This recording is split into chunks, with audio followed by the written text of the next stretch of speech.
Are you concerned about the decrepit schools? Are you concerned about dilapidated housing? Are you concerned about the massive unemployment and underemployment that are not reflected in the statistics because they don't count those folk who are not looking for work or part-time workers? Are you concerned about the fact that there's trillions of dollars overseas that big bankers have and big corporations have, but they tell us they don't have enough money for schools that can educate our children? Oh, yeah. And if you're concerned about truth in politics, you have to push out the big money. And it's that fire that I love in my dear brother Bernie Sanders. For 50 years, he's been a long-distance runner, but not just in a political sense. What I love about Brother Bernie is that he's a brother of integrity and honesty and decency. That's what we need too. That's what we need too. Bernie Sanders is calling for a political revolution predicated on a moral and spiritual awakening. We've got to straighten our backs up, come together across color, across land, across sexual orientation, across region. That's what Bernie Sanders' campaign is all about. Get on the movement.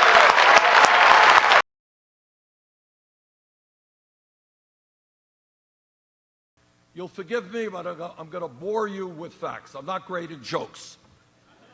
All right. So let's get some truth out there. Now, everybody in this room knows, or should know, another very tragic fact. The United States of America has more people in jail than any other country on earth, including China. And if anybody in this room thinks there is not a direct connection between outrageously high youth unemployment and the fact that we have so many people in jail, you would be terribly mistaken. 2 months ago, I asked a think tank called the Economic Policy Institute in D.C. to do a study for me. I wanted them to tell me what real youth unemployment in this country was. And here's what they discovered.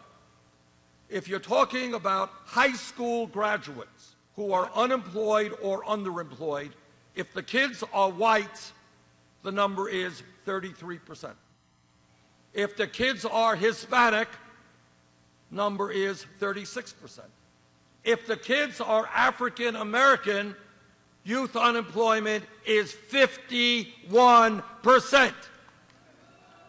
In 1979, 15% of African American male high school dropouts ended up in jail. 15%. That's terrible. Well, the last study we have seen in 2009, listen to this. 69% of male African American high school dropouts ended up in jail. Now, it seems to me, given that reality, that tragic reality, that it makes a lot more sense for us to invest in jobs and education rather than jails and incarceration. This is the United States of America. We should not be having more people in jail than any other country. We should be having the best educated population in the entire world. We need to absolutely rethink how we treat people in prison so that there is a path for them out of prison back into society. You tell me, some guy serves 5 years in jail, comes out of jail with no education, with no job, with no money, with no housing. Are we really shocked that he goes back into the old environment that got him into jail in the first place? No. We're not shocked, and that's why we have a horrendously high rate of recidivism. People who come in jail, get out, they go back into jail.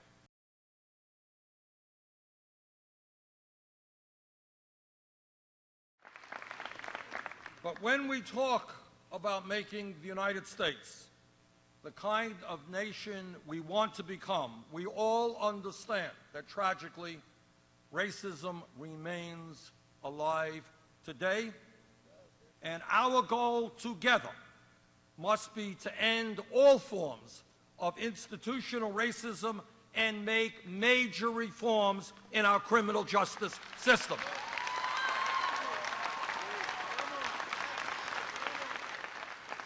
And when I talk about racism, I am not just talking about the incredible sickness of a man who walked into a Bible study class in Charleston, prayed with people in the room, and then took out a gun and killed 9 of them in cold blood. And I'm not just talking about the hundreds of groups in this country, hate groups, whose sole reason for existence, if you can believe it, and it's hard to imagine, groups whose sole reason for existence is based on hatred. Hatred of African Americans, hatred of immigrants, hatred of gays, hatred of Jews, hatred of Catholics. Imagine an organization whose sole reason in life is not to love their fellow brothers and sisters, but to hate those people who are different than them. But I'm not even talking about those groups. I am talking about Sandra Bland and Michael Brown and Rekia Boyd and Eric Gardner and Walter Scott and Freddie Gray and many others, and too many others who died at the hands of police officers or in police custody. If anybody thinks that this phenomenon of people being killed unarmed people being killed while in police custody is something new, you are very, very mistaken.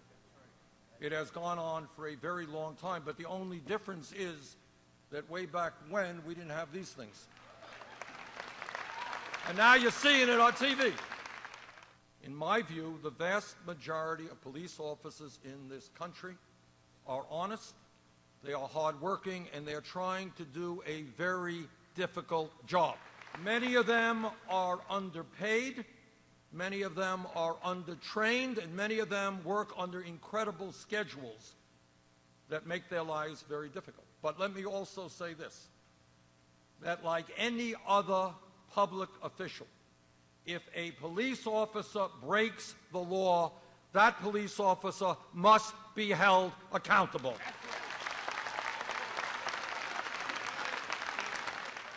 Finally, the United States Congress and President Johnson said, everybody in this country, regardless of the color of their skin, will have the right to vote. An historic day in America.